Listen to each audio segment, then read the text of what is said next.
Hi everyone and welcome to my mixed media channel. It is Karen here with you today. Today I'm sharing with you a page that I have created in my Use It Up journal. So as you can see, I've got some pages here that I've tested out some paint on, well one of, and I've decided to cover that over because it wasn't that interesting. And you can see that I've got a black page there already. So what I'm planning on doing is cutting into the black page to make a lace.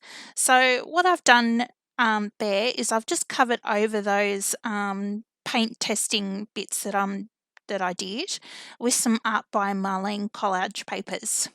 I'm not sure which pad they are from because I have all of them. So yeah, sorry about that. But it's definitely from Art by Marlene collage papers. They're so cool. Very bright and funky. So I'm just tidying up my edges there where I've got bits hanging over. Now I've actually got a bit of rice paper, and this is also from Art by Marlene from Studio Light. So I'm just trimming out my pages there and I'm going to glue them down. Now, the glue that I am actually using is called a mixed media glue from Stamperia.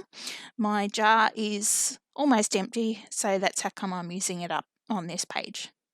So now that I've got those in there, I've decided to grab a few stamps just to add a little bit more into my piece. So the stamps that I'm using there are Paper Artsy ones, and they are Tracy Scott ones, or designed by Tracy Scott, I should say. So now I'm just making a few marks with my Posca pens, just some dots, dashes, and I'm going to paint over a little bit of the black page, but I really should have waited until afterwards. Silly me. I painted it before, but I really should have painted it after I cut into it. Anyway, doesn't matter. So what I'm doing now is I've just got a little chopping board and I've got a X-Acto knife, and I'm just cutting out the shapes into my page.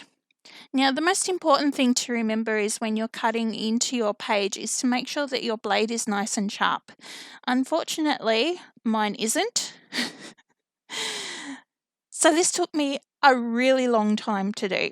So just make sure you've got a nice sharp blade, and then you'll only have to do it once and not twice like I did. So now I've just tidied up some of the edges in there, just sanding off some of the rough bits because my blade was so blunt. And then of course, you know what happened? I found my spare blades. Always the way. After I finished, I find them. Typical. Anyway, so as I said, I really should have painted the black after I had cut the lace, because when I cut the lace, of course, I had white core paper. So, you know, that didn't really work out so well. So then I had to paint it again. So to save yourself some effort, if you are going to do a lace page, cut it out and then paint it. It makes more sense rather than having to do it twice. So now I've got my Art by Marlene watercolour palettes out, and I'm going to paint in my rice papers, so the faces. So I'm just using some of the skin tone, just drying off in between so my colours don't all run in together and get all muddy and yucky and, you know, gross. So I'm just going through and adding in some lovely bright pink cheeks, some eyes and some lips and some hair, and just making them a little bit more interesting and also bringing them out from the background a little bit. So as I'm going, I'm drying them off. I painted them both at the same time just so that I could keep the consistent stuff happening, I suppose. To make sure that they were consistent.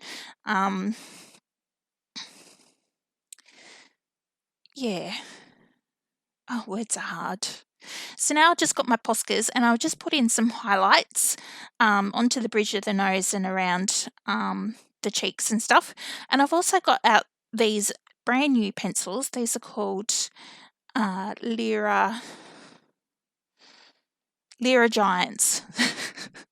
and surprised me, but they actually are a little bit water soluble. So that was cool. So I'm just going around their faces, adding in some details, going over some of the black lines with my black pen, as you can see that I'm doing now, because some of their features got a little bit lost when I actually watercoloured them. So I'm just going back over the top just to brighten up those lines again, and they look a bit more funkier when you do that. Makes them a little bit more cool. So now I've got some quote stickers there, also from Art by Marlene, and I'm just sticking them down into my book. I'm using a little bit of glue as well, just to make sure that the stickers do actually stick. And the last thing that I did was put a little black dotted edge around both my pages. So I'm really happy with how it turned out. I hope you like it as well. And I hope I've inspired you to get colourful and creative today. So thank you so much for watching. Please like and subscribe to my channel if you would like to. Okay, till next time. Bye.